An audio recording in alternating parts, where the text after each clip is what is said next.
Welcome back, everybody. We're diving deep today into the life of Mother Teresa. Wow, what a life. Using excerpts from A Call to Love, The Life of Mother Teresa, we'll go past those iconic images and really try to understand her motivations. Definitely. It's easy to just see the saint, Right. but there's a whole human journey there. She wasn't even born in India. Oh, is that right? I always assumed with her work in Calcutta. Nope. Born Anchis Gonshi Bojaxiu in 1910. It's North Macedonia now. Yeah. Back then, part of the Ottoman Empire. Quite a different world. That's fascinating. Adds a whole other layer to her story.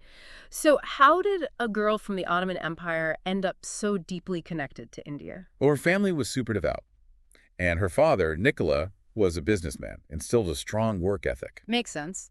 But he died when she was just 8. Oh, wow. That young. Yeah, so her mom, drawn a file, raised him alone.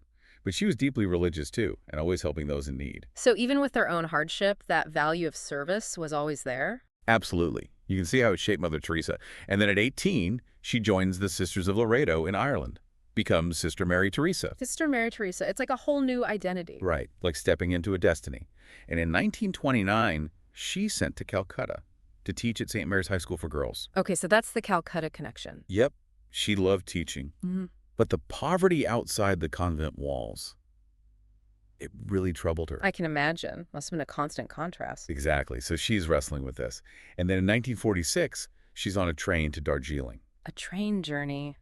Sounds almost symbolic. It was for her. This is where she gets what she called the call within a call. A call within a call. What did that mean for her?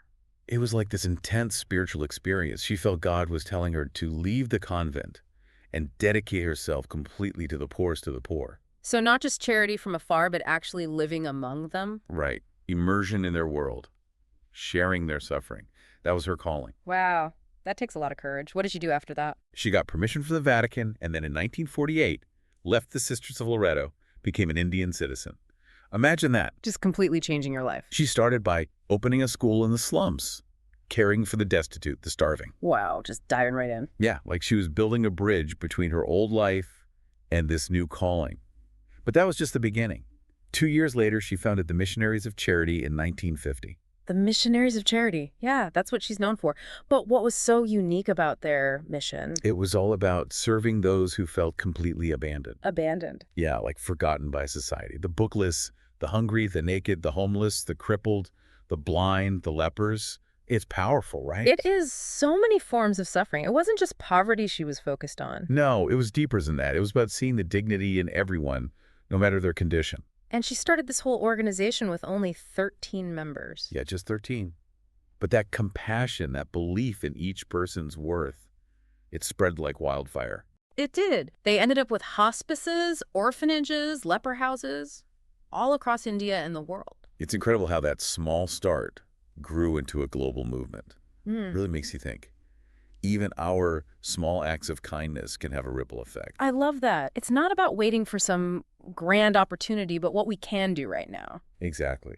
But what I find most compelling about Mother Teresa are the individual encounters she had. Those personal stories. Yeah, they reveal so much about her. There's this one about a dying man found on the street. On the street. Half eaten by maggots and rats, abandoned, forgotten. It's hard to even picture, isn't it? Horrible. Just awful to think of someone in that state. Mother Teresa brought him to her hospice, cleaned his wounds, just sat with him. Sat with him. Give him comfort in his final moments. It's so powerful because it's more than just physical care. Right. She saw beyond that. She saw the spiritual and emotional needs of the dying, offering them dignity when everyone else had turned away. It's like she saw their soul. And he died grateful, knowing someone cared. Reminds us that everyone deserves compassion, no matter what. Absolutely. It's a story that sticks with you. Are there any other stories like that that stand out to you? There's one about a young boy who brought Mother Teresa some money he'd saved, wanted to help feed the hungry. A young boy giving up his own money. And this boy lived in poverty himself. Oh, wow. That's incredible generosity. It is. It shows that compassion isn't about how much you have, but about that willingness to share. So give what you can. That boy's gesture. It's a reminder that every little act of giving can make a difference. That's inspiring. And it wasn't just individuals she impacted, right? She became globally recognized. Oh, yeah, her work and message. It resonated with the whole world. She won the Nobel Peace Prize in 1979. The Nobel Peace Prize. That's huge. Why do you think she resonated so strongly with people? I think her humility was a big part of it. With all those awards, all that fame, she stayed so grounded. Grounded. She never took credit, always said it was God's will, that she was just an instrument. No ego. That's amazing, to be so humble with that level of influence. But it also makes you think, was she just following a path laid out for her, or was it a conscious choice?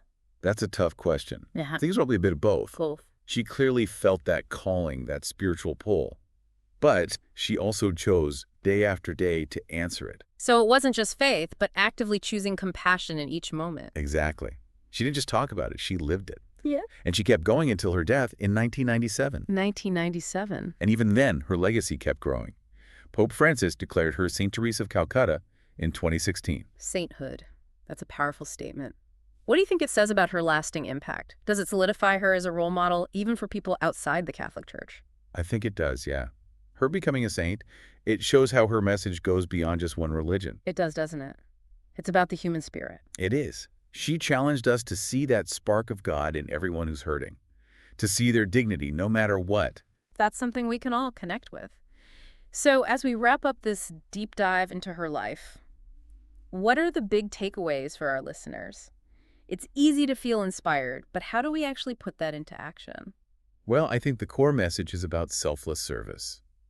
Mother Teresa proved that even little acts of kindness can change things. Yeah, it all adds up. It's about understanding that everyone has value, everyone deserves compassion, no matter who they are, what they're going through. Like that story with the little boy giving up his own money. Shows you don't have to wait till you have a lot to start giving. Exactly. And the biography's title, A Call to Love, that wasn't just a random choice. Right, it was her whole life. She felt this deep urge to love and serve, and she followed it with everything she had. Like that call within a call she felt. Maybe we all have our own version of that, urging us to help. Maybe we do. It might not be Calcutta, it might not be some huge organization. But it could be volunteering, helping a neighbor, something small. Exactly. Finding those everyday ways to bring more love into the world. Because as Mother Teresa said, not all of us can do great things, but we can do small things with great love. Couldn't have said it better myself. What a powerful idea to live by. This has been such an inspiring look at her life. Thank you for sharing your knowledge with us. Happy to do it. She's someone I never get tired of learning about. Before we go, one last thought for our listeners. The book talked about how Mother Teresa saw Jesus in everyone she served. Yeah, it was at the heart of everything she did. So imagine if we tried to see that same divine spark in everyone we meet. How would that change how we treat each other, how we see the world? That's a powerful question. Something worth thinking about long after this deep dive is over. Thanks for joining us, everyone. Until next time, keep exploring, keep learning, and keep that compassion alive.